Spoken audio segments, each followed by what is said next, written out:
Welcome back to All This Math. This is Professor Parker, and today's lesson, we're going to talk about linear equations in the XY plane or in the coordinate plane.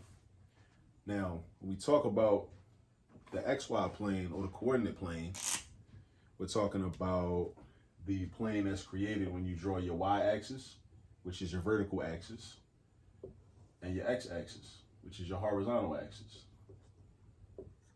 Put your arrowheads.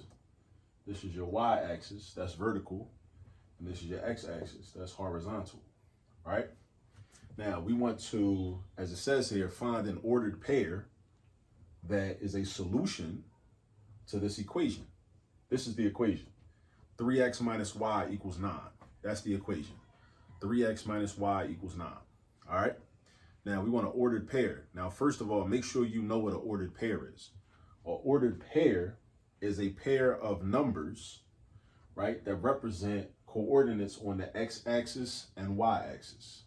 Again, an ordered pair.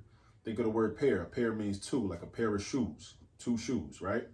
Right? So we got two numbers that go in order. They're in order because they follow the alphabetical order of x first and y second.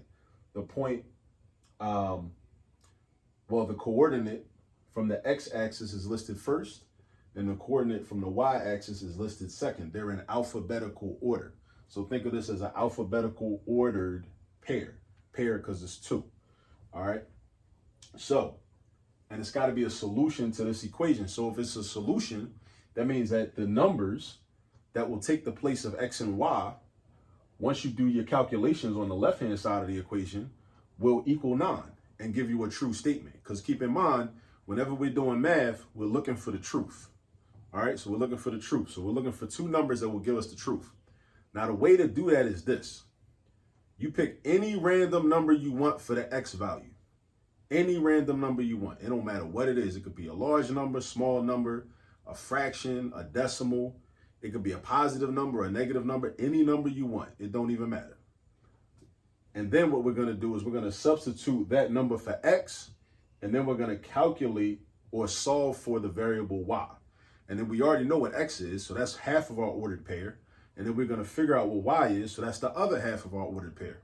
So whenever you see a problem that looks like this, when it says find an ordered pair that is a solution to the equation, they give you an equation, just pick a random number for x and plug that in. It could be any number you want, because x is what we call an independent variable. It's independent. Y is the dependent variable because the value of y depends on what x is. All right. So what I like to do is I like to use 0 because 0 is easy. And 0 gives us what we call the y-intercept.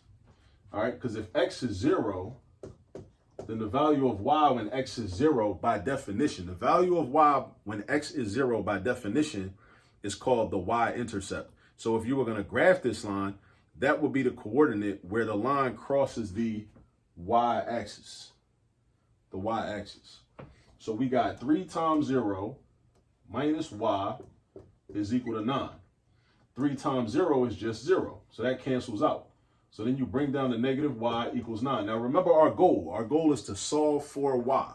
Solve for y. We want to know what number y is equal to that makes this a true statement. Now some people would stop right here and say, oh, y equals 9. That's wrong. That's wrong because of this negative sign. This negative sign in front, that really represents a negative 1. So it's really negative 1y equals 9.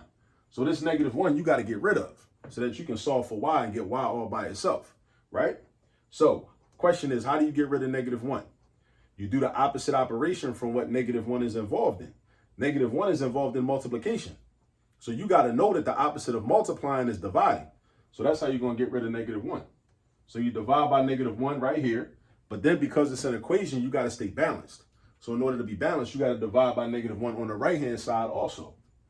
So you got 9 divided by negative 1 also. These cancel out, leaving you with y equals negative 9. You also got to know that whenever you divide a positive number by a negative number, your quotient is always negative. Positive divided by negative equals negative.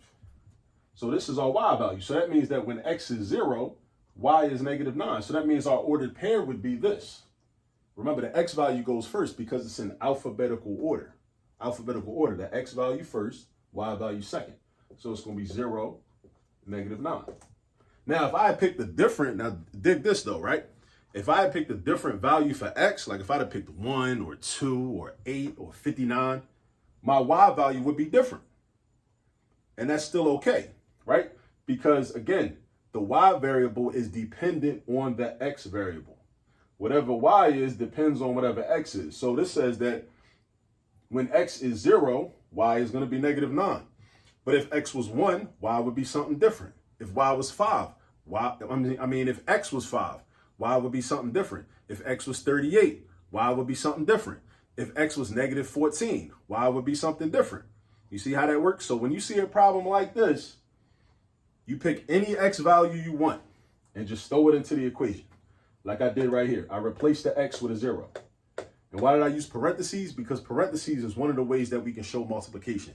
Sometimes you use a dot to show multiplication. Sometimes you use the cross or the x to use multiplication. But I don't like to do that here because we got a variable x. So in a problem like this, and when you get to this level, when you're using the variable x a whole lot, how would you be able to differentiate between whether it's a multiplication sign or a variable? So at this level, we typically use either parentheses to show multiplication, or we just use a dot to show multiplication when we're dealing with two different numbers, right? When we're dealing with a number and a variable, or a coefficient and a variable, all you got to do is write the variable directly next to the number, and that's cool. All right. But anyway, this is the ordered pair 0, -9. Whenever you see a problem like this, find the ordered pair that is a solution to the equation. You pick any number for x you want.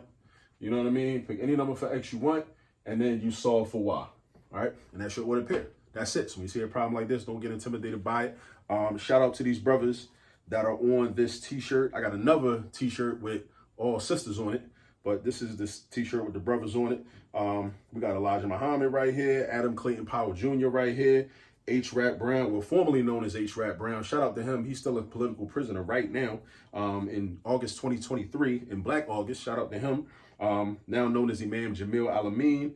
We got Muhammad Ali, Tommy Smith, John Carlos, Huey P. Newton, and I was just out in Oakland too. Fred Hampton, Chairman Fred Hampton, formerly known Stokely Carmichael, Kwame Ture, changed his name to Kwame Ture in 1973. These are all people that we should be familiar with and our children should be familiar with. George Jackson, another Black Panther Party member out in California. Malcolm X, of course. And last but not least, Robert F. Williams. Oh, definitely, Robert F. Williams. Down with the Republic of New Africa. Wrote multiple books, Radio Free Dixie and Negroes with Guns. Check those books out. Radio Free Dixie and Negroes with Guns by Robert F. Williams. I don't know if you can see. He down here. He down here on the t-shirt. You know what I'm saying? But check him out. Robert F. Williams is in the bottom row. Robert F. Williams, Malcolm X, and George Jackson we got down here. George Jackson also wrote 2 books as well. Soledad Brother, as well as Blood in My Eye. Blood in My Eye just got published, or was about to get published, when he got assassinated, when he was in jail. He was in prison and they assassinated him. So yeah, that brother also wrote a lot. He had a lot of theory, a lot of ideas about how we could get liberated and get free. So definitely check some of their work out, check them people out. All right. Get some practice with problems like this, and I will catch y'all on the next video. Peace.